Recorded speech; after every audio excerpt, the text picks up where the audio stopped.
जय राधा माधव कुंज बिहारी।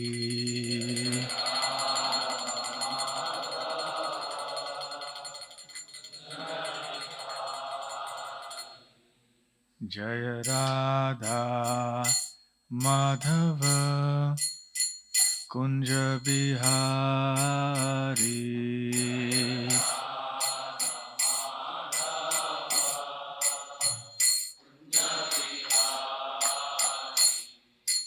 जय गोपीजन वल्लभ गिरिवरधारी।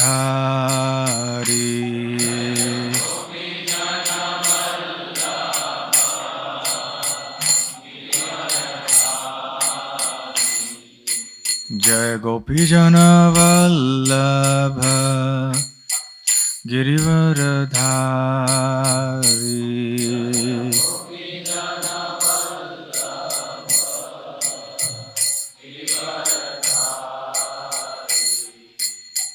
यशोदानंदन ब्रज जन रंजन।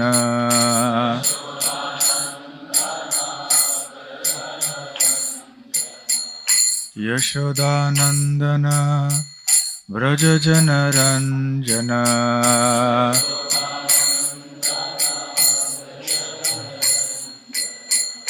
यमुना तीरा वनचारी।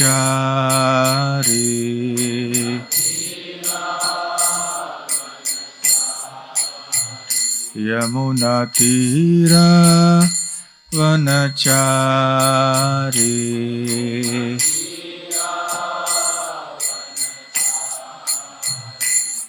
जय Radha Madhav Kunj Bihari.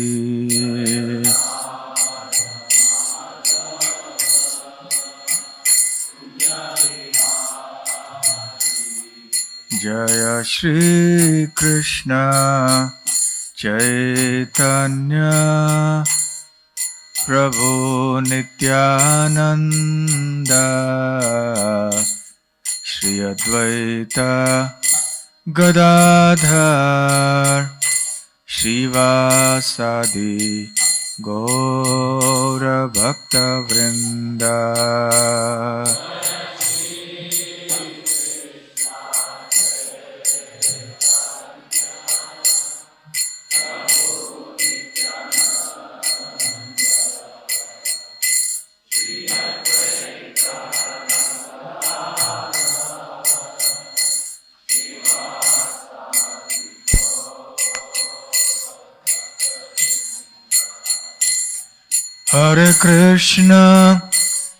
Hare Krishna Krishna Krishna Hare Hare Hare Rama Rama Rama Hare Hare.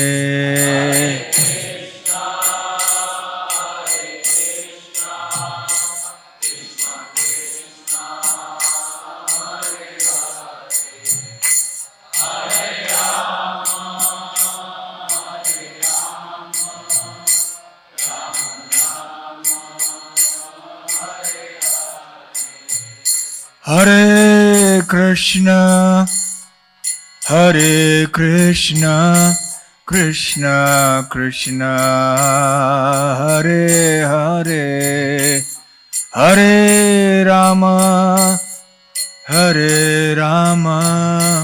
Rama Rama Hare Hare.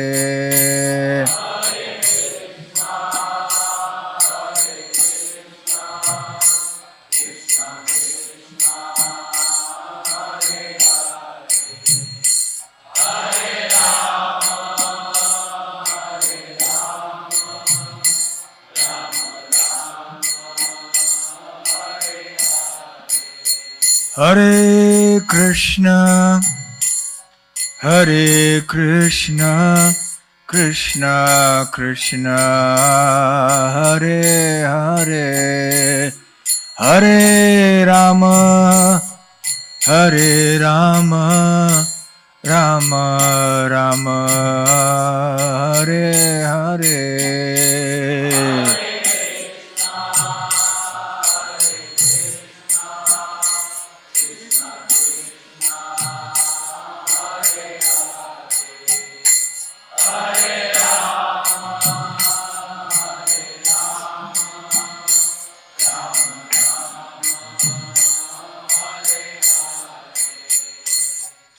Jaya Radha Vrindavan Chandra Radha Vrindavan Chandra Radhe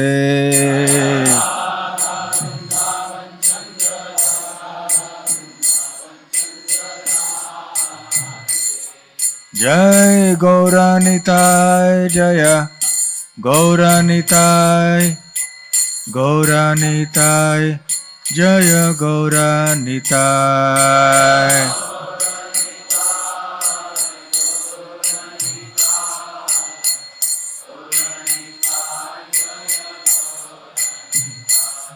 Jai Jagannath Jaya Jagannath Jaya Baladeva Jaya Subhadra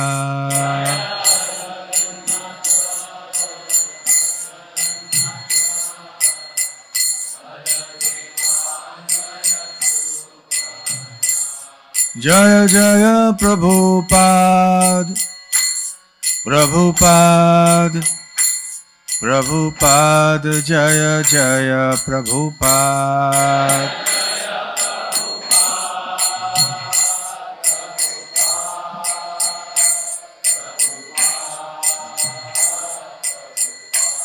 Nitai Gaura Hari Bol Hari Bol Hari Bol Nitai Gaura Hari Bol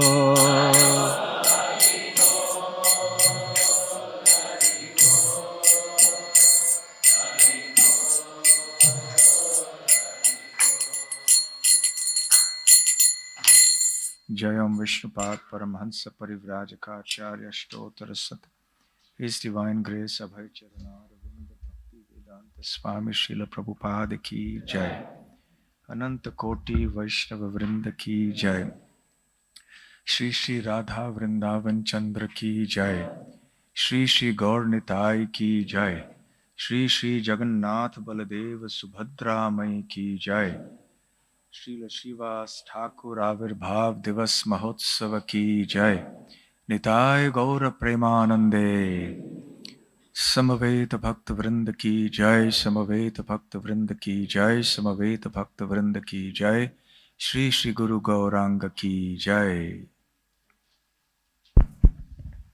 हरे कृष्ण। तो हम श्री श्री राधा वृंदावन चंद्र मंदिर में his holiness भक्ति रसामृत स्वामी महाराज का स्वागत करते हैं।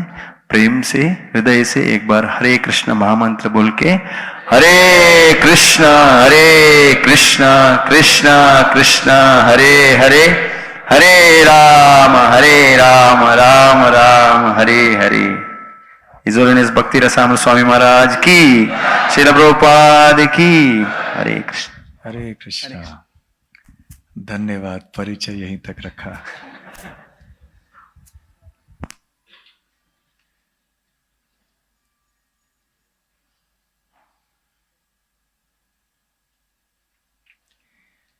ओम नमो भगवते वासुदेवाय।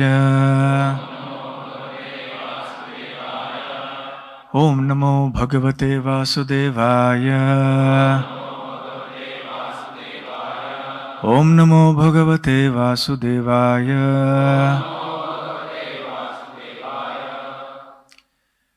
जय जय श्री चैतन्य जय नित्यानंद।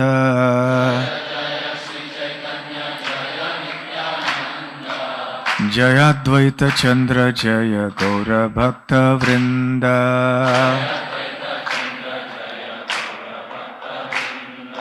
जय जय श्री चैतन्य जय नित्यानंद।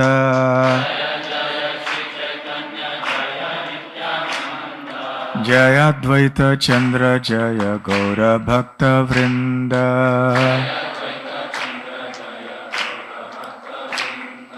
जय जय श्री चैतन्य जय नित्यानंद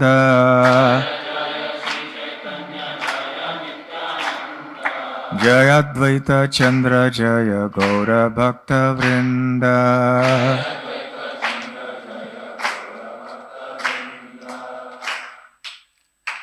श्री चैतन्य चरितामृत आदि लीला 10वां अध्याय। चैतन्य वृक्ष के स्कंध, शाखाएं तथा उपशाखाएं। श्लोक संख्या 8।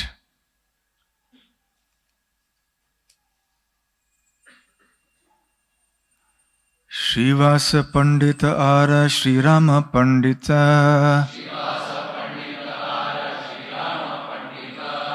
दुई भाई दुई शाखा जगते विदित। श्रीवास पंडित आर श्री राम पंडित दुई भाई दुई शाखा जगते विदित। श्रीवास पंडित आर श्री राम पंडित दुई भाई दुई शाखा जगते विदित।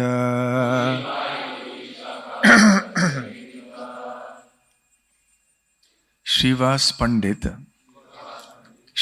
पंडित आर और श्री राम पंडित दुई भाई दोनों भाई दुई शाखा दो शाखाएं जगते संसार में विदित प्रसिद्ध। Anyone does not understand Hindi here? Hindi? Anyone does not understand Hindi? Don't understand Hindi? So can we have some translation for the two Matajis behind somewhere? Someone can translate for them? Any volunteers? Translators? Anyone? Okay, English. So can somebody just translate? Somebody is there. अनुवाद और तात्पर्य श्रील प्रभुपाद द्वारा। अनुवाद। श्रीवास पंडित तथा श्रीराम पंडित इन दोनों भाइयों से दो शाखाएं प्रारंभ हुई जो संसार में सर्वविदित हैं। तात्पर्य। गौर गणोद्देश दीपिका श्लोक 90 में श्रीवास पंडित श्रीवास ठाकुर को नारद मुनि और उनके छोटे भाई श्रीराम पंडित को नारद के घनिष्ठ मित्र पर्वत मुनि का अवतार माना गया है।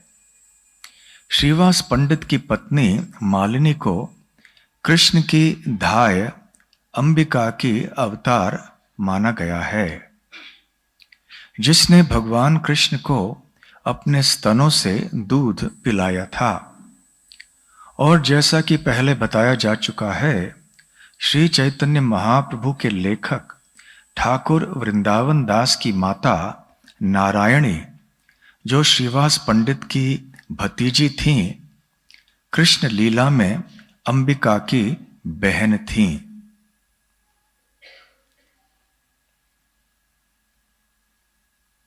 श्री चैतन्य भागवत से पता चलता है कि महाप्रभु द्वारा संन्यास ग्रहण करने के बाद श्रीवास पंडित ने भी विरहवश नवद्वीप छोड़ दिया था और वे कुमारहट्ट में रहने लगे थे।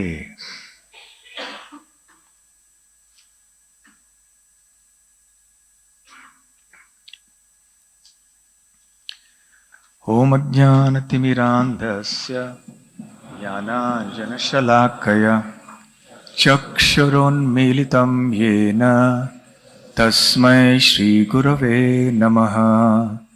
श्रीचैतन्यमनोभीष्टं स्थापितं येन भूतले स्वयं रूप कदा मह्यं ददाति स्वपदान्तिकम् वन्देऽहं श्रीगुरो श्रीयुतपदकमलं श्रीगुरून् वैष्णवांश्च श्रीरूपं साग्रजातं सहगणरघुनाथान्वितं तं सजीवं साद्वैतं सावधूतं परिजनसहितं कृष्णचैतन्यदेवं श्रीराधाकृष्णपादां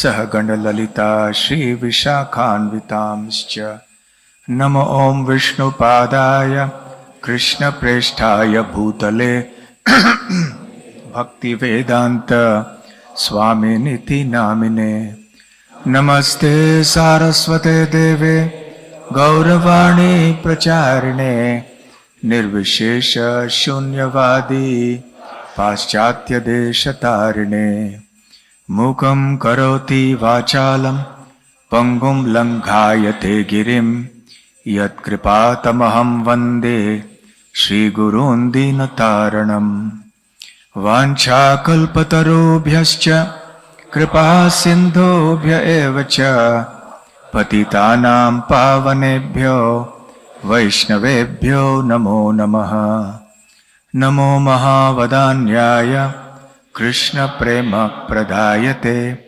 कृष्णाय कृष्णचैतन्य नामने गौरत्विषे नमः पञ्चतत्त्वात्मकं कृष्णं भक्तरूपस्वरूपकं भक्तावतारं भक्ताख्यं नमामि भक्तशक्तिकम् आराध्यो भगवान् व्रजेशतनयस्तद्धाम वृन्दावनम् रम्या काचिदुपासना व्रजवधू वर्गेण या कल्पिता श्रीमद्भागवतं प्रमाणममलं प्रेमापुमर्थो महान् श्रीचैतन्यमहाप्रभोर्मतमिदं तत्रादरः न परः हे कृष्ण करुणा सिन्धो दो जगत्पते गोपेश गोपिकान्त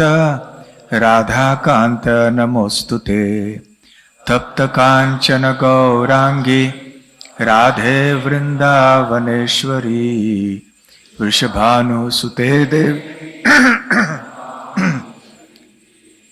जय श्री कृष्ण प्रभु नित्यानंद गदाधर श्रीवासादि गौर भक्त वृंद हरे कृष्णा कृष्णा कृष्णा हरे हरे हरे राम राम राम हरे हरे हरे कृष्णा। हर बार मैं पुणे आता हूँ, आप सबको देखकर बहुत प्रेरित होके जाता हूँ। हम सोचते हैं कि भक्त बने तो आप सब जैसे। आप सब विश्व भर के लिए बहुत अच्छा उदाहरण दिखला रहे हैं, कैसे भक्ति करनी चाहिए और इस संकीर्तन आंदोलन को आगे बढ़ाना चाहिए। ये आप अपने उदाहरण से सबको सिखा रहे हो, चाहे आप ब्रह्मचारी हो, वानप्रस्थ हो, गृहस्थ हो, प्रभु जी हो, माता जी हो, तरुण हो, वृद्ध हो, जो भी हो। इसलिए आपकी ये बहुत महत्वपूर्ण सेवा के लिए बहुत बहुत धन्यवाद। राधेश्याम प्रभु के नेतृत्व में, उनके उदाहरण से और आप सबके परिश्रम, प्रेममय परिश्रम से, साधना से, प्रचार से ये मंदिर बहुत आगे बढ़ रहा है। और केवल ये मंदिर ही नहीं, अन्य भी जितने मंदिर पुणे में हैं हमारे संस्था के, और जितना भी और प्रचार पुणे में और आसपास की जगहों में हो रहा है, उस सब के लिए भी आप सबका श्रेय है। आज श्रीवास ठाकुर का आविर्भाव दिवस है। हम सब जानते हैं कि श्रीवास ठाकुर पंच तत्व में से एक है। पंच तत्वात्मकम कृष्णम भक्त रूप स्वरूपकम भक्तावतारम भक्ताख्यम नमामि भक्त शक्तिकम। ये मंत्र हम सब जानते हैं। हाँ, जो पंच तत्व मंत्र है, जय श्री कृष्ण चैतन्य प्रभु नित्यानंद श्री अद्वैत गदाधर श्रीवासादि गौर भक्त वृंद, ये तो हम सब जप के पहले, कीर्तन के पहले तो कहते ही हैं। परंतु इस मंत्र में इन पंच तत्वों का परिचय नहीं है, केवल उनके नाम हैं। परंतु उनका परिचय क्या है, ये हैं कौन वास्तव में, इस रहस्य का खुलासा इस दूसरे श्लोक में होता है। श्रील कृष्णदास कविराज गोस्वामी कहते हैं, पंच तत्वात्मकम कृष्णम। कृष्ण स्वयं आत्मकम बन जाते हैं पंच तत्व, अपने आप को 5 रूपों में वो प्रकट कराते हैं। पंच तत्वात्मकम कृष्णम, कौन से है वो 5 रूप? एक है भक्त अवतार, भक्तावतारम। दूसरा है भक्त स्वरूप, भक्त रूप, भक्त स्वरूप, भक्त अवतार, भक्त शक्ति और भक्त आख्या। भक्त आख्या मतलब कहे जाते हैं। भक्त रूप स्वरूपकम, तो भक्त रूप है श्री चैतन्य महाप्रभु, जो श्री कृष्ण भक्त के रूप को स्वीकार करके प्रकट हुए हैं। भक्त स्वरूप अर्थात नित्यानंद प्रभु, जो कि बलराम हैं, जो श्री कृष्ण के प्रथम विस्तार हैं। भक्त अवतार अर्थात महाविष्णु, जो कि महाविष्णु के अवतार हैं, अद्वैत आचार्य। भक्त शक्तिकम अर्थात गदाधर पंडित, तो श्रीमती राधा रानी है। और अंततः भक्ताख्यम, अख्य मतलब कहे जाते हैं, वो है श्रीवास पंडित। तो श्रीवास पंडित किनके अवतार हैं? नारद मुनि के। हम आज के इस चैतन्य चरितामृत के श्लोक में भी यही पढ़ रहे हैं।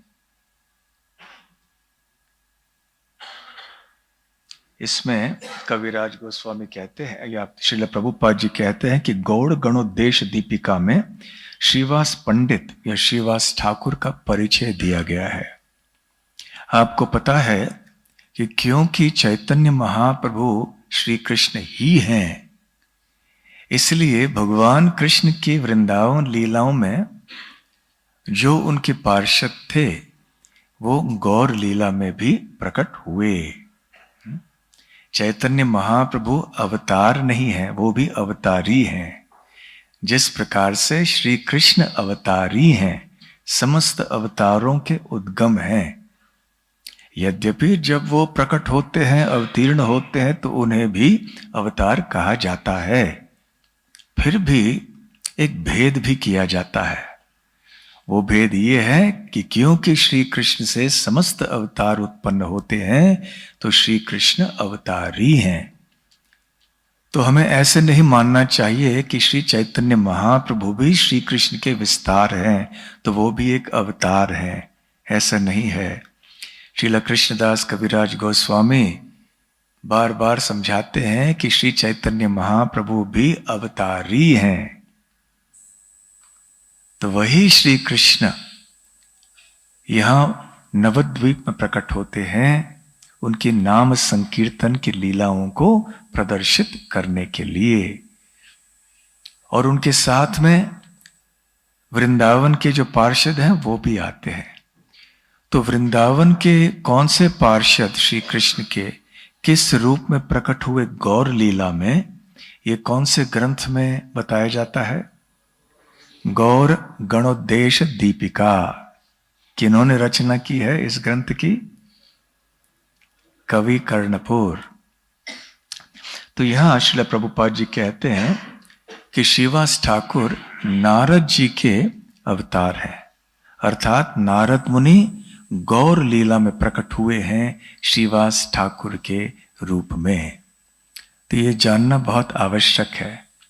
तो यहां हम देखते हैं कि 5 प्रकार के तत्वों का उल्लेख है। इनमें से जो पहले 3 हैं, कविराज गोस्वामी कहते हैं ये प्रभु के स्तर में है, अर्थात विष्णु तत्व, चैतन्य महाप्रभु, नित्यानंद प्रभु और अद्वैत आचार्य। और शक्ति तत्व है गदाधर पंडित श्रीमती राधा रानी, और जीव तत्व के प्रतीक हैं श्रीवास ठाकुर। तो ये तत्व हमें जानना आवश्यक है। तो आज अष्टमी तिथि है कृष्ण पक्ष चैत्र महीने के। जो चैत्र कृष्णाष्टमी की तिथि पर श्रीला श्रीवास ठाकुर का आविर्भाव हुआ था सिलहेट नाम की जगह में, जो आज बांग्लादेश में है। उस समय उसे श्रीहट्ट कहा जाता था। अभी अपभ्रंश होके सारे जगहों का नाम बदल गया है। चट्टग्राम हो गया चिटागोंग, है ना, श्रीहट्ट हो गया सिलहेट, ऐसे जगहों का नाम बदल गया। तो श्रीहट्ट में से बहुत बड़े बड़े भक्त भी आए हैं, जैसे कि चट्टग्राम से भी आए थे। आप में से जो बांग्लादेश की यात्रा में गए होंगे, हो सकता है इन स्थानों में भी आप गए होंगे। तो श्रीहट्ट में उनका जन्म हुआ था। उनके एक भाई का उल्लेख इसी श्लोक में है, श्रीराम पंडित, जो कि नारद मुनि के मित्र पर्वत मुनि के अवतार हैं। और श्रीराम पंडित और श्रीवास ठाकुर ये 2 भाई, उनके और 2 भाई थे जिनका उल्लेख आने वाले अगले श्लोक में है, श्रीपति और श्रीनिधि। और एक भाई है, 5वें भाई, जिनका नाम है श्री नलिन पंडित। श्री नलिन पंडित की जो पुत्री थी, जिनका नाम था नारायणी, वो आके श्रीवास पंडित के साथ रहती थी। और आगे चल के जब नारायणी का विवाह हुआ तो उनके पति बहुत जल्दी ही उनकी मृत्यु हो गई। तो फिर वो आके यहाँ पर रहने लगी। और उनके पुत्र का नाम क्या था? वृंदावन दास ठाकुर, जिन्होंने श्रीमद् श्री चैतन्य भागवत की रचना की। तो ऐसे ये परिवार है। तात्पर्य में श्रील प्रभुपाद जी कहते हैं कि श्रीवास ठाकुर की जो पत्नी है मालिनी देवी, वो कृष्ण लीला में कौन थी? अंबिका, जो कि एक धाय थी। धाय अर्थात धात्री। तो श्री कृष्ण को दूध पिलाती थी गोलोक वृंदावन में। अब वो मालिनी के रूप में आ गई। और यही नारायणी अंबिका थी, वो भी वहां अंबिका की बहन थी, अंबिका जो मालिनी थी। तो इस प्रकार से कैसे संबंध जुड़ जाते हैं कृष्ण लीला में, गौर लीला में। यहाँ पर भी भौतिक जगत में कोई ना कोई संबंध कभी कभी हो जाता है, पता नहीं चलता है, हर बार ऐसे आवश्यक नहीं है, परंतु भौतिक जीवन में भी पूर्व जन्म के संबंधों के अनुसार कभी कभी इस जन्म के संबंध भी बन जाते हैं, कभी कभी। तो कृष्ण लीला में भी ऐसे होते हैं। तो वहां से श्रीवास ठाकुर कुमार या श्रीहट्ट से नवद्वीप चले आए। और वहां पर जो वैष्णव थे, कम संख्या में थे, वो वैष्णवों के साथ में मिलकर वहां पे कृष्ण कथा, कृष्ण नाम संकीर्तन करते थे। अब नवद्वीप में दुर्भाग्य से उस समय कर्मकांडी लोग बहुत ज्यादा थे। नवद्वीप विद्वानों के लिए बहुत प्रसिद्ध स्थान था। बड़े बड़े पंडित वहां रहते थे, भट्टाचार्य, मिश्र, उपाध्याय, आचार्य इत्यादि। लेकिन प्राय ऐसे ये सारे या तो चंडी के उपासक थे, काली के उपासक, दुर्गा के उपासक, कोई शुद्ध भक्त नहीं थे। भगवान कृष्ण के उपासक विरला ही कोई इधर उधर पाए जाते थे। उनमें से अद्वैत आचार्य श्रीवास ठाकुर ऐसे महान भक्त थे। कविराज गोस्वामी चैतन्य चरितामृत में बताते हैं कि जब भी भगवान प्रकट होते हैं, उनके पार्षद भी उनके साथ में अवश्य प्रकट होते हैं। जो उनकी लीला में गुरु परिवार हैं, गुरु वर्ग हैं या वरिष्ठ हैं, उनसे स्वाभाविक है कि उनका आविर्भाव भगवान से पहले होता है। तो उसी तरह से जब श्री कृष्ण चैतन्य महाप्रभु के रूप में प्रकट हुए, तो जो गुरु परिवार है, गुरु वर्ग है, जैसे श्रीवास ठाकुर, अद्वैत आचार्य, आचार्य निधि, पुंडरीक विद्यानिधि, हरिदास ठाकुर, जगन्नाथ मिश्र, सची माता इत्यादि, वो उनसे पहले प्रकट हुए। तो श्रीवास ठाकुर के साथ अद्वैत आचार्य थे। दोनों श्रीवास ठाकुर और अद्वैत आचार्य आयु में श्री चैतन्य महाप्रभु से कहीं अधिक वरिष्ठ थे। लगभग 50 साल का भी अंतर ऐसे बताया जाता है। तो वो आके नवद्वीप में रहने लगे। जब श्री चैतन्य महाप्रभु का आविर्भाव हुआ नवद्वीप में, और वो निमाई के नाम से जाने जाते थे, आगे चल के पंडित के नाम से भी जाने जाते थे, क्योंकि इतने बड़े विद्वान थे वो। ऐसे विद्वान प्रगाढ़ पंडित थे वो कि किसी के साथ जब तर्क करते थे, वाद करते थे किसी विषय के ऊपर, चाहे वो व्याकरण के बारे में हो या अलंकार के बारे में हो, तो इस प्रकार से उनको हरा देते थे कि सामने वाला चकाचौंध रह जाता था। किसी एक बात को आगे सामने रखते थे, कहते थे इस बात का खंडन कीजिए, और वो खंडन नहीं कर पाते, फिर अपने ही बात को खंडित कर देते थे, और पुनः जो पहले से उन्होंने बात कही थी उसे पुनः स्थापित कर देते थे। तो सामने वाले आदमी वास्तव में विस्मित हो जाते थे। और ये सभी लोग सोचते थे, उनमें से जो वैष्णव थे वो सोचते थे कि काश ये तरुण एक भक्त बन जाता तो कितना अच्छा होता। परंतु श्री चैतन्य महाप्रभु उस समय भी वैष्णवों के प्रति कभी दुर्व्यवहार नहीं करते थे। जैसे मुकुंद उनके मित्र थे, तो कभी कभी उनको छेड़ते थे अवश्य खेल खेल में, परंतु कभी ऐसे कपटी भाव से नहीं, कोई हृदय में कोई ऐसे ईर्ष्या के भाव से नहीं। वो एक लीला थी भगवान की। तो कभी कभी जब वैष्णव उनको मिलते थे तो वो तुरंत दंडवत प्रणाम करते थे वैष्णव को। यद्यपि निमाय पंडित ने अभी तक अपनी वैष्णव लीला अभी प्रारंभ नहीं की थी, अभी केवल एक व्याकरण के शिक्षक की भूमिका वो निभा रहे थे।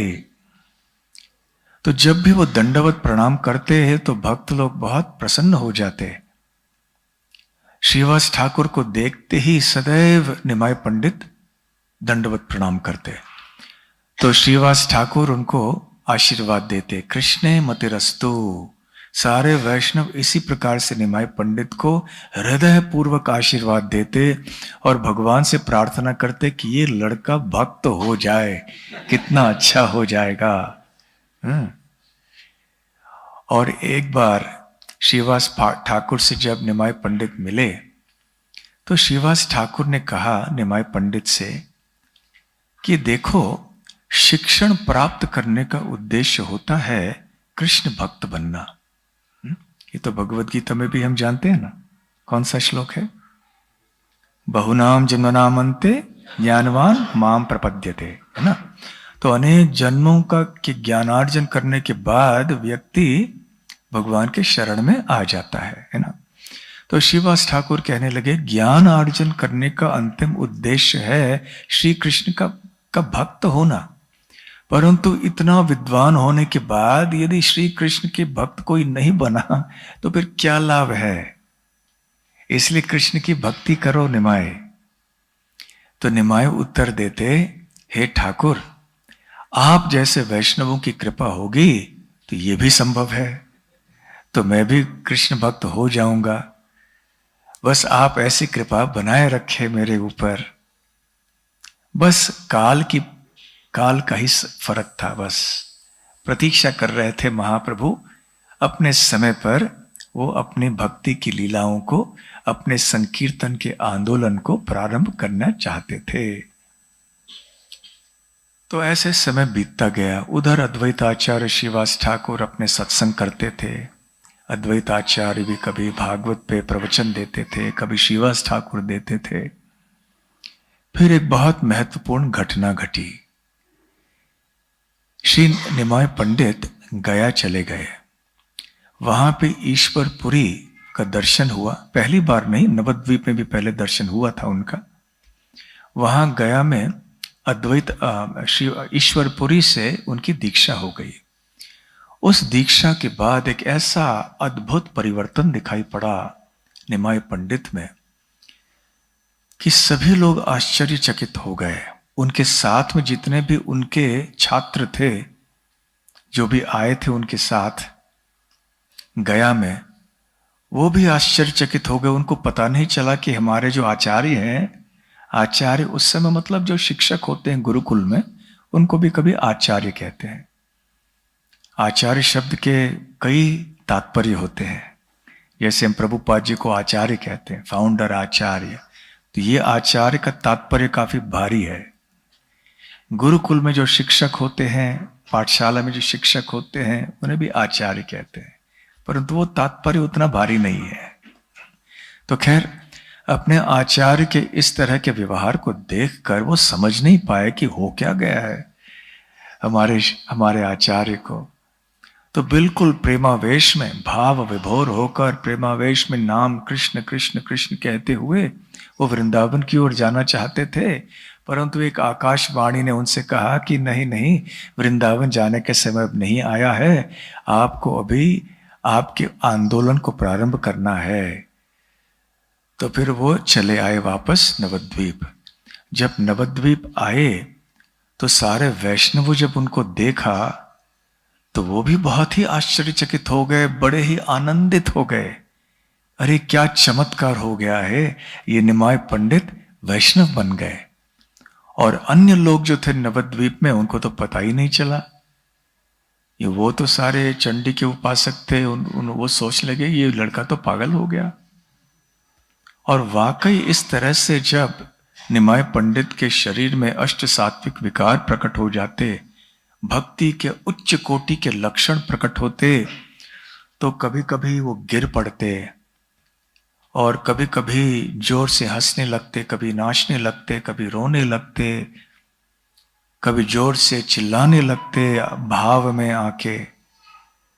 तो कई लोग सोचने लगे कि ये निमाय पंडित पागल हो गए हैं। और कई लोग, माता शची देवी तो बहुत चिंतित हो गई उनके बेटे के इस रूप को देखकर। तो तरह तरह के लोग वहां पर आते थे गांव के। कोई कुछ तेल लेके आता था कि देखो आपके बेटे के हृदय में वात विकार हुआ है, वात शमन के लिए ये तेल महानारायण तेल बहुत अच्छा है, इसका प्रयोग करें। किसी ने कहा वात इनके दिमाग में चढ़ गया है, इसलिए इस तरह से वो व्यवहार कर रहा है, ये दौरा है पागलपन का, ये भी उतर आएगा लड़का, तो आप ये तेल लगाइए या ऐसे कीजिए। अलग अनेक उपाय वो देते थे। तो एक बार श्रीवास ठाकुर उनके घर में आए तो शची माता ने कहा था, बात की थी श्रीवास ठाकुर से, देखिए मेरे बेटे को क्या हो गया है। कभी कभी ऐसे देखा जाता है आजकल के युग में भी, जब कोई लड़का जुड़ जाता है हमारी संस्था से तो बहुत सारे वरिष्ठ भी चिंतित हो जाते हैं कि क्या हो गया, पागल हो गया ये लड़का। तो वहां तो वास्तव में पागल हुए थे, परंतु किस तरह का पागलपन था ये एक प्रश्न है।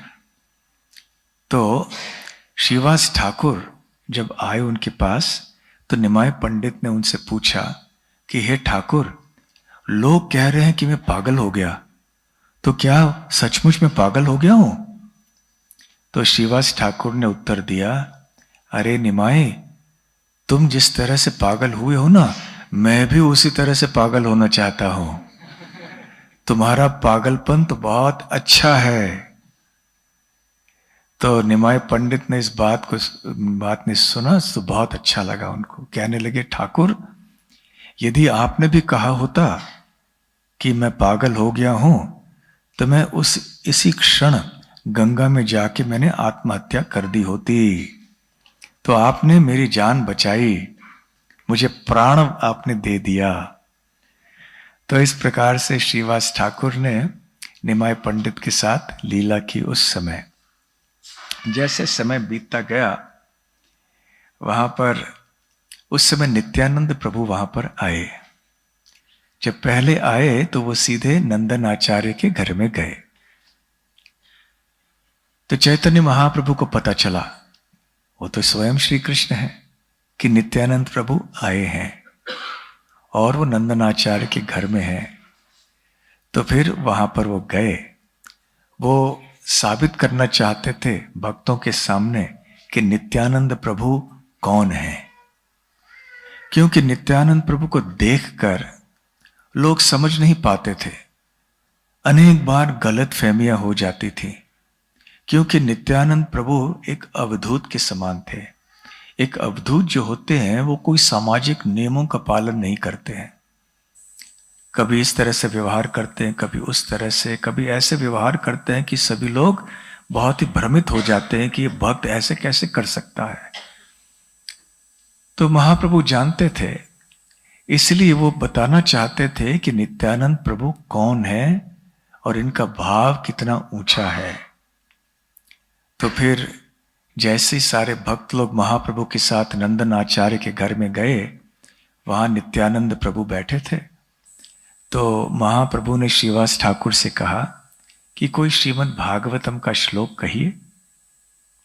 तो श्रीवास ठाकुर ने 10वें स्कंद का वो बहुत प्रसिद्ध श्लोक कहा, बर्हा पीडम नटवर वपो कर्णयो कर्णिकारम बिभ्रतवास कनक कपिशम वही जयंतीम च मालाम। तो ये श्लोक बहुत प्रसिद्ध है, आप जानते हैं। भगवान श्री कृष्ण के सौंदर्य का वर्णन है। शुकदेव गोस्वामी ने बहुत ही अद्भुत रूप से श्री कृष्ण के सौंदर्य का वर्णन इस श्लोक में किया है। कैसे वन में जाना आना करते, जाया आया करते थे।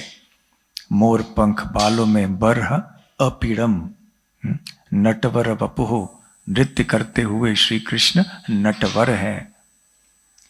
तो ऐसे जब इस श्लोक का पठन या उच्चारण किया श्रीवास ठाकुर ने, तो नित्यानंद प्रभु पूरी तरह से भाव विभोर हो गए और कृष्ण प्रेम के ऐसे लक्षण दिखाई पड़े कि सभी लोग स्तब्ध रह गए।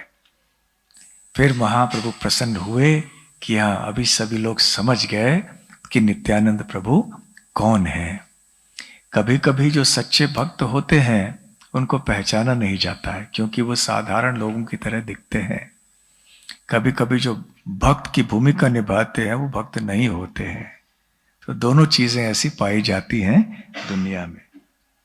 तो खैर ऐसे समय बीता थोड़ा, और निमाय पंडित ने सोचा कि मैं तो सब जगह जाके लोगों के कैसे कह रहा हूं कि आप घर घर में कृष्ण का नाम लीजिए, परंतु अब मुझे नगर संकीर्तन प्रारंभ करना होगा। या नगर संकीर्तन के पहले कम से कम मैं श्रीवास ठाकुर के घर में मेरे जो प्रिय भक्त हैं, मेरे जो पार्षद हैं, उनके संग में मैं प्रेम संकीर्तन करना चाहता हूं।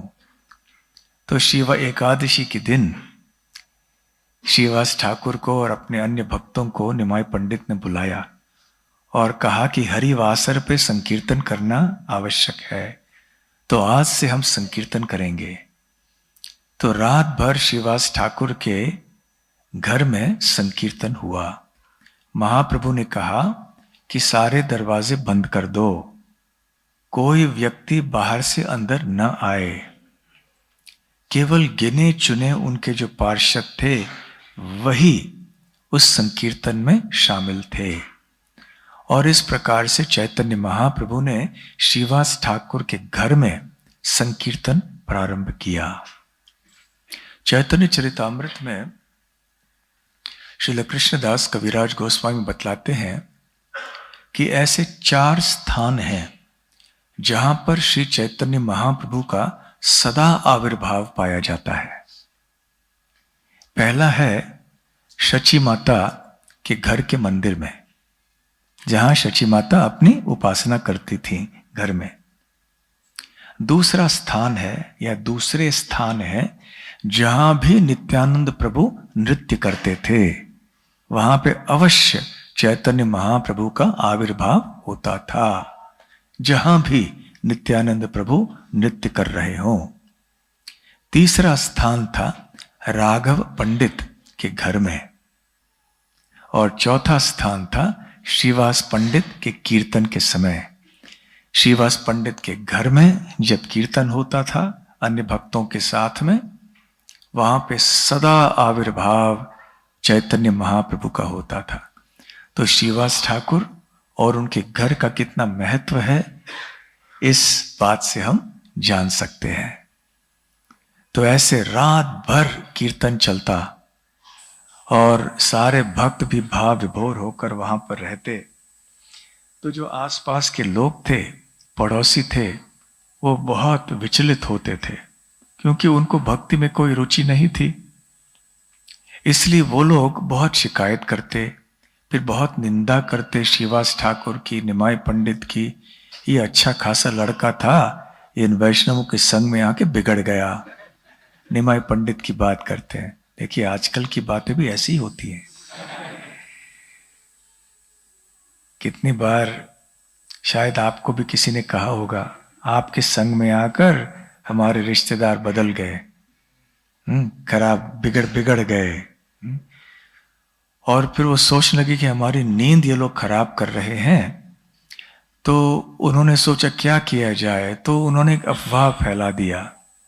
वो अफवाह क्या था कि जो नवाब है, नवाब के सैनिक आने वाले हैं नवद्वीप में, क्योंकि उन्होंने सुना है कि यहाँ पे ये नाम संकीर्तन हो रहा है, रात भर लोग कीर्तन करते हैं, इसलिए नवाब बहुत नाराज हो गए हैं।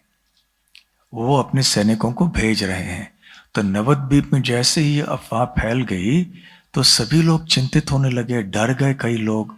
श्रीवास ठाकुर भी थोड़े भोले स्वभाव के थे, तो वो भी डर गए कि अरे ये आएंगे तो क्या होगा। तो वो सीधे अपने पूजा घर में गए और वहां भगवान नरसिंह देव की प्रार्थना करने लगे कि आप हमारी रक्षा कीजिए। अब चैतन्य महाप्रभु तो स्वयं नरसिंह देव हैं, स्वयं अंतर्यामी हैं। वो तो जानते थे कि श्रीवास ठाकुर के मन में क्या बीत रही है। तो सीधे श्रीवास ठाकुर के घर में चले आए और उनके पूजा घर के दरवाजे जो है धड़ाक करके खोल दिए और अंदर जाके कहने लगे। श्रीवास ठाकुर तो बिल्कुल अवाक हो गए, क्या हो गया, कौन आ गए। देखा तो निमाई पंडित चैतन्य महाप्रभु आ गए। फिर चैतन्य महाप्रभु ने कहा, अरे श्रीवास, तुम क्या ये नहीं जानते कि तुम जिनकी उपासना कर रहे हो अब वो तुम्हारे सामने खड़ा है, तो आओ मेरी उपासना करो। वैसे मैं संक्षेप में बता रहा हूं, वृंदावन दास ठाकुर ने काफी विस्तार में वर्णन किया है इस लीला का, क्योंकि इन सुंदर लीलाओं का वर्णन करने के लिए समय अधिक चाहिए। इसलिए संक्षेप में इतना ही कहना इस समय पर्याप्त है कि महाप्रभु ने फिर कहा कि चिंता करने की कोई आवश्यकता नहीं है। इसलिए वो वहां पर बैठ गई वीरासन में और कहा, अपने नरसिंह देव का स्वरूप दिखलाया और फिर कहा अपने परिवार के सदस्यों को बुलाओ। तो उनके परिवार के सदस्य, काफी बड़ा परिवार था ना उनका, उनके और 2 भाई थे, सबकी पत्नी थे, बच्चे थे इत्यादि, सारे वहां पर चले आए और सबने दर्शन किया श्री चैतन्य महाप्रभु का, जो कि नरसिंह स्वरूप में थे। और वहां पर नारायणी भी थी, जो छोटी बच्ची थी उस समय, जो आगे चल के वृंदावन दास ठाकुर की माता बन गई। तो उनके ऊपर भी चैतन्य महाप्रभु ने बड़ी कृपा कर दी और वो भी भाव विभोर होकर गिर पड़ी। तो तो ऐसे उन्होंने कृपा सारे श्रीवास ठाकुर के घर के ऊपर किया। और वैसे जब नित्यानंद प्रभु के आविर्भाव हुआ था, जब प्रकट हुए थे नवद्वीप में, आविर्भाव नहीं, तो जिस प्रकार से श्रीवास ठाकुर ने नित्यानंद प्रभु के प्रति श्रद्धा दिखाई थी, उससे महाप्रभु प्रसन्न हुए थे। इसलिए जब महाप्रभु ने नित्यानंद प्रभु से कहा चलो हम व्यास पूजा मनाते हैं, अर्थात व्यासदेव का जन्मदिन मनाते हैं, तो श्रीवास ठाकुर ने बहुत महत्वपूर्ण भूमिका वहां पर निभाई और उन्होंने जाके नित्यानंद प्रभु के गले में हार पहनाना प्रारंभ किया। परंतु उस हार को लेकर नित्यानंद प्रभु ने महाप्रभु के गले में रख दिया और वहां बहुत उत्सव मनाया गया। और श्रीवास ठाकुर के इस भाव को देखकर नित्यानंद प्रभु के प्रति चैतन्य महाप्रभु बहुत प्रसन्न हुए और वो कहने लगे कि आपके घर में कभी भी किसी चीज की कमी नहीं होगी, और यहां तक कि आपका घर इतना पावन है कि आपके परिवार के जितने कुत्ते बिल्लियां भी होंगी यहाँ वहां जो आती होंगी, वो भी भक्ति में लग जाएंगे। ऐसे चैतन्य महाप्रभु ने प्रसन्न होकर उनको आशीर्वाद दिया। तो खैर जब वहां कीर्तन हो रहा था तो एक बार श्री चैतन्य महाप्रभु बैठ गए, सारे शालिग्राम शिला अपने हाथों में लेकर, कर कमलों में लेकर बैठ गए और सभी भक्तों ने आकर नमन किया। एक बार श्रीवास ठाकुर के घर में उन्होंने महाप्रकाश लीला प्रदर्शित की, अपना भगवत स्वरूप दिखलाया। यद्यपि महाप्रभु का आविर्भाव भक्त रूप होना था, फिर भी कभी कभी अपना भागवत स्वरूप भी वो दिखलाते थे भक्तों के ऊपर कृपा करने के लिए। तो महाप्रकाश लीला के समय भी सारे भक्तों के ऊपर उन्होंने कृपा कर दी और ये भी श्रीवास ठाकुर के घर में ही हुआ। इसको 7 प्रहरीय लीला कहते हैं। प्रहर अर्थात 3 घंटे, 3 घंटे की जो अवधि होती है उसको प्रहर कहते हैं। 7 प्रहरीय लीला अर्थात 21 घंटे लगातार ये लीला चली, वहां पर भक्त लोग बने रहे। तो खैर ऐसे लीलाएं होती रहीं, कीर्तन चलता रहा प्रति रात्रि में।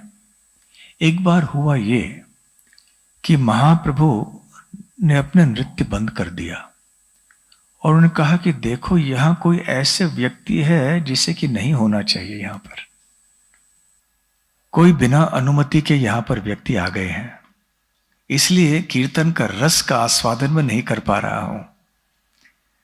तो सबने ढूंढा यहां वहां, यहां कोई मिले नहीं। फिर आखिर कहीं एक जगह शायद पर्दे के पीछे हो या कहीं तो मिल गए जो व्यक्ति थे। वो कौन थे? श्रीवास ठाकुर की सास थी। मौका मिल गया श्रीवास ठाकुर को, तो सास को बहुत डांटा।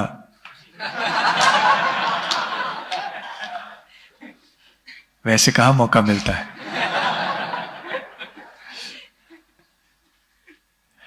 तो बहुत डांटा और बाहर ले गए कि चलो बाहर जाओ यहां से, और बहुत क्षमा याचना की श्रीवास ठाकुर ने।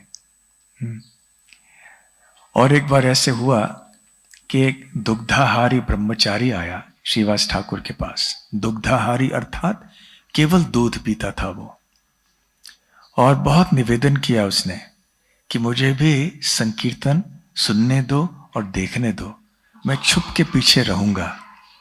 तो श्रीवास ठाकुर का हृदय पिघल गया, ये इतना तपस्वी ब्रह्मचारी है बेचारा, शुद्ध है, तो क्यों ना इसे लिया जाए, ये तो कोई अपराध नहीं होगा, निश्चित ही महाप्रभु को कोई आपत्ति नहीं होगी इससे। परंतु फिर से महाप्रभु ने अपना कीर्तन बंद कर दिया। कोई तो है यहां पर अनुमति के बिना, कौन है? फिर श्रीवास ठाकुर ने डरते डरते कहा एक ब्रह्मचारी है, को सामने लाया। ये दुग्धाहारी ब्रह्मचारी है, केवल दूध पीता है। तो महाप्रभु को क्रोध आया। उन्होंने कहा कि केवल दूध पीने से हम भगवान के धाम में नहीं पहुंच सकते, इसका तात्पर्य ये हमें नहीं लेना चाहिए कि महाप्रभु ने दूध पीना मना किया है, नहीं तो हमें मुसीबत में डालोगे। आप बोलोगे कि आज हमने प्रवचन में सुना कि महाप्रभु ने कहा कि दूध नहीं पीना चाहिए। हाँ, पीना है तो गाय का दूध पीजिए, भैंस का नहीं। और जिन गायों की रक्षा हुई है ऐसे गायों का दूध पीजिए। रक्षित गाय का मतलब क्या है? केवल इतना नहीं कि कत्ल खाने से उनको बचाया जाता है या जिनका ख्याल बड़े प्रेम से किया जाता है, परंतु ये भी महत्वपूर्ण बात है कि रक्षित गाय वो भी है जिसके बछड़े को पर्याप्त मात्रा में दूध मिलता है। बछड़े को दूध न देकर हम दूध लेंगे तो वो भी एक हिंसा है। तो खैर, ऐसे रक्षित गाय से हम दूध पी सकते हैं, पीना चाहिए, क्योंकि ये बहुत सात्विक आहार है, हमारे भक्ति के लिए लाभदायक है। परंतु महाप्रभु के कहने का अभिप्राय ये था, हमें ऐसे नहीं समझना चाहिए कि केवल हम दूध पिएंगे, तपस्या करेंगे और इतनी तपस्या करने के फलस्वरूप हमारे हृदय में घमंड आ जाएगा कि देखो मैं कितनी तपस्या करता हूं, केवल दूध पे जीवित हूं मैं। तो भक्ति के पथ में न अति तपस्या है न शून्य तपस्या है। भक्ति के मार्ग में हमारी तपस्या मध्यम वर्गीय है, न अधिक न कम। तो खैर, महाप्रभु ने फिर कहा कि नहीं, ले जाओ इसे। भाग्य से वो ब्रह्मचारी बड़ा नम्र था, आके महाप्रभु के चरण कमलों में दंडवत प्रणाम किया, क्षमा याचना खूब की। तो उसके भाव को देखकर महाप्रभु प्रसन्न हुए, उसके ऊपर कृपा कर दी महाप्रभु ने। फिर उसका भी जीवन धन्य हो गया। तो ऐसे कीर्तन जब चल रहा था तो और एक ईर्ष्यालु व्यक्ति था पड़ोस में, ब्राह्मण था तथाकथित। उसका नाम था गोपाल चापाल। तो उसने क्या किया कि श्रीवास ठाकुर को बदनाम करने का प्रयास किया। जो भी चंडी या दुर्गा काली की उपासना के लिए जो सामग्री होते हैं, जैसे मांस है, शराब है, लाल चंदन है, वो लाल फूल है इत्यादि, वो सब लाके उसने श्रीवास ठाकुर के घर के दरवाजे के बाहर रख दिया। जब प्रातः काल में श्रीवास ठाकुर घर के बाहर आए दरवाजा खोलकर, तो देखा कि अरे ये कौन सी सारी सामग्री, ये सब भी मांस है, शराब है, ये सब चीजें हैं। तो समझ गए तुरंत कि किसी ने ऐसे किया है जानबूझकर मुझे बदनाम करने के लिए। तो जोर जोर से घोषणा करने लगे बाहर आके कि देखो देखो मैं कितना ढोंगी हूं, मैं अपने आप को वैष्णव कहलाता हूं लेकिन वास्तव में मैं चंडी उपासक हूं। अरे पड़ोसियों आओ देखो देखो। तो पड़ोसियों में से जो दुष्ट थे उनको तो आनंद हुआ, परंतु जो सज्जन थे, जो पुण्यवान थे, जो थोड़े बहुत भक्ति में रुचि रखते थे, उनको बहुत बुरा लगा। फिर उन्होंने आके वो स्थान को पूरी तरह से साफ कर दिया। जो भी वो सामग्री थी उसको उठाकर ले गए और श्रीवास ठाकुर के घर के बाहर जो स्थान था वो पूरा साफ कर दिया। तो ये तो बहुत बड़ा वैष्णव अपराध हो गया गोपाल चापाल की तरफ से। इसलिए गोपाल चापाल को कुष्ठ रोग हो गया, और जब वो हो गया रोग तो बेचारा बहुत पीड़ित था। और एक बार महाप्रभु से मिला तो महाप्रभु ने कहा कि नहीं, जब तक श्रीवास ठाकुर के चरण कमलों में क्षमा याचना नहीं करोगे तब तक तुम इस अपराध से मुक्त नहीं हो सकते। जिनके प्रति हमने अपराध किया है उन्हीं से क्षमा याचना करनी चाहिए, तब जाकर वो अपराध के फल से हम मुक्त हो सकते हैं। तो जब श्रीवास ठाकुर के पास आए गोपाल चापाल, तो श्रीवास ठाकुर तो एक बहुत उदार हृदय के वैष्णव थे, तो उन्होंने तुरंत क्षमा कर दिया। और इस प्रकार से गोपाल चापाल ठीक हो गए। ये लीला हुई गंगा के उस पार, जहाँ पे आज नवद्वीप है। वो कोलद्वीप नाम के जाना जाता है, कुलिया ग्राम। अपराध भंजन स्थान है नाम इसका। और इसी प्रकार की एक लीला अपराध की हुई थी जब देवानंद पंडित नाम के एक भागवत कथाकार थे जो बहुत बड़े विद्वान थे, परंतु चैतन्य महाप्रभु में इतना विश्वास नहीं था उनको, और वो बस वैष्णवों में भी इतना विश्वास नहीं था। भागवत अपने तरह से वो बोले जाते थे। तो श्रीवास ठाकुर एक बार वहां से जा रहे थे तो सुना कि भागवत कथा हो रही है, तो वहां जाकर बैठे। और जब भागवत का पठन हो रहा था तो वो भाव विभोर हो गए श्रीवास ठाकुर, और उनके अंदर भी सारे अष्ट सात्विक विकार प्रकट होने लगे और वहां पर वो गिर पड़े। तो वहां जो देवानंद पंडित के जो शिष्य थे उन्होंने बहुत बड़ा अपराध किया, श्रीवास ठाकुर को उठाकर बाहर ले गए, ये सोचकर कि ये व्यक्ति उपद्रव मचा रहा है यहाँ पर। और क्योंकि देवानंद पंडित ने अपने शिष्यों को रोका नहीं, बस देखते रहे, इसलिए वो अपराध उनके ऊपर भी लगा और इसलिए बहुत बड़ा अपराध हुआ। आगे चल के फिर इस अपराध भंजन स्थान में देवानंद पंडित का भी उद्धार हुआ महाप्रभु के द्वारा। वक्रेश्वर पंडित की उन्होंने खूब सेवा की। तो ऐसे कई सारी लीलाएं हैं और 2-3 छोटी लीलाएं बता के हम समाप्त करते हैं क्योंकि सबको भूख भी लगी है। तो एक बार श्रीवास ठाकुर के घर में एक ऐसी लड़की थी जो सेवा के लिए वहां रहती थी। उस लड़की का नाम था दुखी। कभी कभी ऐसे नाम रख देते हैं लोग, कभी कुछ ऐसी घटना हो जाती है, सारे लोग घर के दुखी हो जाते हैं, किसी दुखद परिस्थिति में शायद उसका जन्म हुआ होगा, तो इसलिए नाम ही लड़की का रख दिया दुखी। तो सब लोग उसको दुखी दुखी दुखी बुलाते थे। तो जब चैतन्य महाप्रभु कीर्तन कर रहे थे तो एक बार उन्होंने सोचा कि इसके ऊपर मुझे कृपा करनी चाहिए। और ये दुखी क्या सेवा करती थी? घर की सेवा तो करती ही थी, परंतु रोज गंगा में जाके जल भी लाती थी, तो भक्तों के लिए भी। तो महाप्रभु ने उनसे कहा कि कहो कृष्ण कहो, तो वो कृष्ण कहने लगी और तुरंत भावावेश में आके वो भी कीर्तन करने लगी और गिर पड़ी बेहोश होकर। और महाप्रभु ने कहा आज से इसका नाम होगा सुखी। तो दुखी से परिवर्तन हुआ सुखी। और एक बार एक बहुत अद्भुत घटना हुई कि जब रात भर यह संकीर्तन श्रीवास ठाकुर के घर में हो रहा था तो उधर श्रीवास ठाकुर के जो पुत्र थे वो बहुत बीमार थे। तो उस पुत्र की मृत्यु हो गई। तो घर के जितने भी महिलाएं थीं वो जोर जोर से रोने लगी। तो श्रीवास ठाकुर वहां पर आए और पूछा क्या हो गया, क्यों रो रहे हो तुम सब? कहा कि देखो गोपाल की मृत्यु हो गई। तो श्रीवास ठाकुर ने कहा सब लोग चुप रहो, यहां पर इतनी जोर जोर से रोगे आवाज करोगे तो चैतन्य महाप्रभु का कीर्तन और नृत्य बंद हो जाएगा, विघ्न आ जाएगा महाप्रभु के कीर्तन के आनंद। इसलिए आप सब रोना बंद कर दो। रोना ही है तो केवल मन में रो, लेकिन ऊपर से रोना नहीं। और वैसे के वैसे बच्चा पड़ा रहा। श्रीवास ठाकुर कीर्तन में गए, नृत्य करते रहे, किसी से एक शब्द नहीं कहा।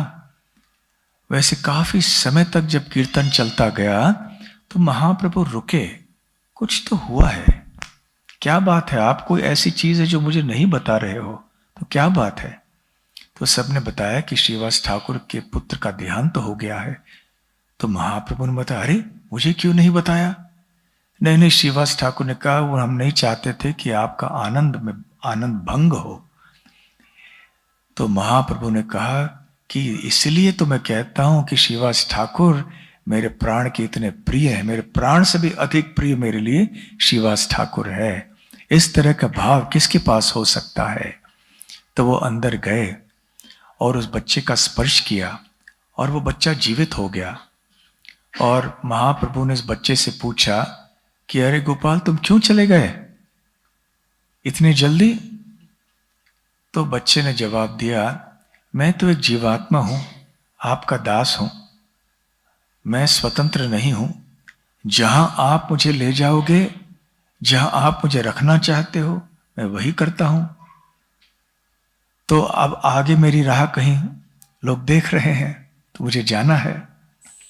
तो फिर चैतन्य महाप्रभु ने देखा, सारे श्रीवास ठाकुर के परिवार के सदस्यों ने ये दृश्य देखकर सबको बड़ा आश्चर्य हुआ और सबका दुख जो है वो कम हो गया।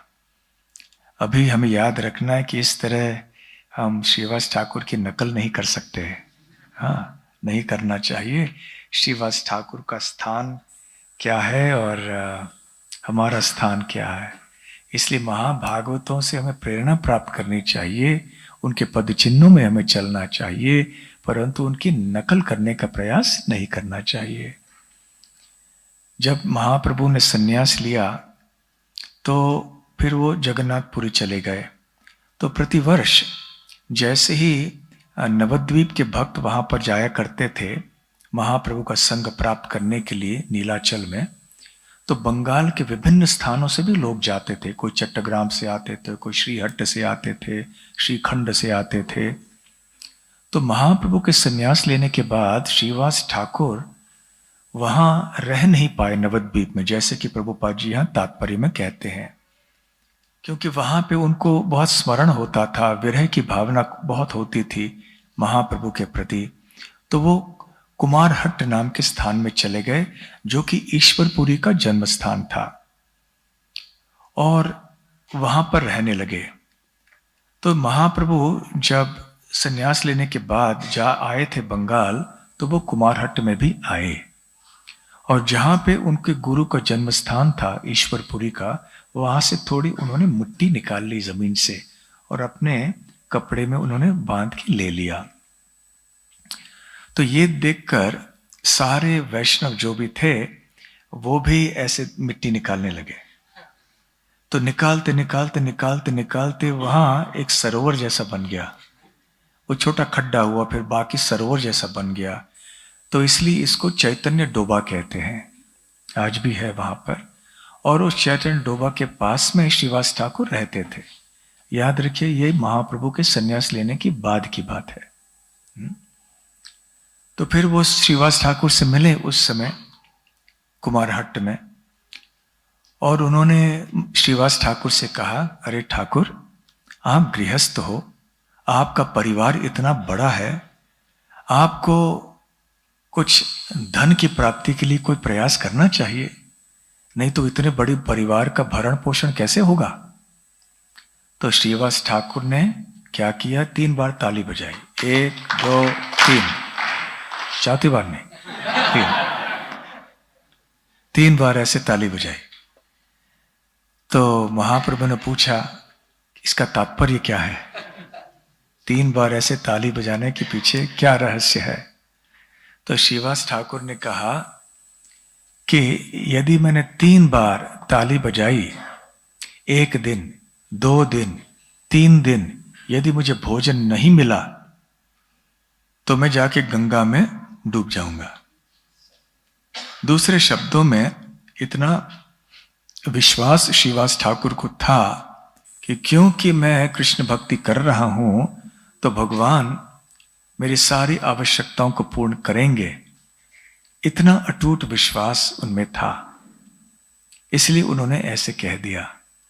तो श्रीवास ठाकुर की इस श्रद्धा को देखकर, किसमें, भक्ति में श्रद्धा, भगवान में श्रद्धा, इसको देखकर महाप्रभु इतने प्रसन्न हुए कि उन्होंने आशीर्वाद किया, वरदान किया कि श्रीवास ठाकुर, आपके घर में कभी भी किसी व्यक्ति, किसी वस्तु की कमी नहीं होगी, आप कभी दरिद्र नहीं होगे। यदि लक्ष्मी देवी की तिजोरी भी खाली हो गई, लेकिन आप गरीब नहीं हो जाओगे। और एक बात, यहां पर भी श्रीवास ठाकुर की नकल नहीं करनी चाहिए। तो ये हमें देखना चाहिए, प्रेरणा प्राप्त करना चाहिए, नकल नहीं करनी चाहिए। तो श्रीवास ठाकुर प्रतिवर्ष जाते थे जगन्नाथपुरी, और गुंडीचा यात्रा, रथ यात्रा और ऐसे महत्वपूर्ण उत्सवों में शामिल होते थे महाप्रभु के संग में। और इस प्रकार से श्रीवास ठाकुर जो कि नारद मुनि हैं, उन्होंने हम सब के लिए कितना अच्छा उदाहरण दिया है। श्रील श्रीवास ठाकुर की जय, श्री गौरांग महाप्रभु की जय, श्रील प्रभुपाद की जय। गौर प्रेमानंदे हरि हरि बोल। हरे कृष्णा। धन्यवाद।